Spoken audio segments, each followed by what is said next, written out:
दापोली तालुक्यातील सेंद्रिय शेती उत्पादकांचं झालं प्रचंड नुकसान। सविस्तर वृत्त। दापोली तालुक्यात 15 ते 20 ऑगस्ट दरम्यान झालेल्या अतिवृष्टीमुळे दापोली तालुक्यातील कुडावळे, वेळवी आणि कादिवली परिसरातील सेंद्रिय कृषी उत्पादकांचं लाखो रुपयांचं नुकसान झालं आहे। या संदर्भात येथील शेतकरी एकनाथ मोरे यांनी माहिती देताना सांगितलं आहे की या ठिकाणी ग्रामोदय फार्मर प्रोड्युसर्स कंपनीच्या माध्यमातून विनय महाजन यांच्या मार्गदर्शनाखाली या परिसरातील 20 ते 25 युवक मुंबईत जाताना थांबले आहेत आणि केवळ सेंद्रिय शेती करीत आहेत। या शेतीतून लाखोंचं उत्पादन घेतलं जातं।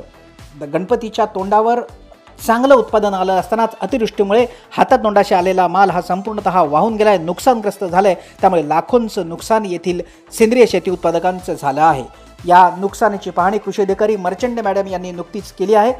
17 कृषी उत्पादकांची नुकसानीची पाहणी त्यांनी करून पंचनामा केल्याची माहिती येथील शेतकऱ्यांनी दिली आहे। लाखोंचं झालेलं नुकसान, याची नुकसान भरपाई शासनानं जास्तीत जास्त लवकर आणि 100% नुकसान भरपाई द्यावी अशी मागणी येथील शेतकऱ्यांनी केली आहे। ऐन गणेशोत्सवाच्या तोंडावर हातातोंडाशी आलेलं पीक हातातून निसटून गेल्यामुळे शेतकरी हताश झाला आहे।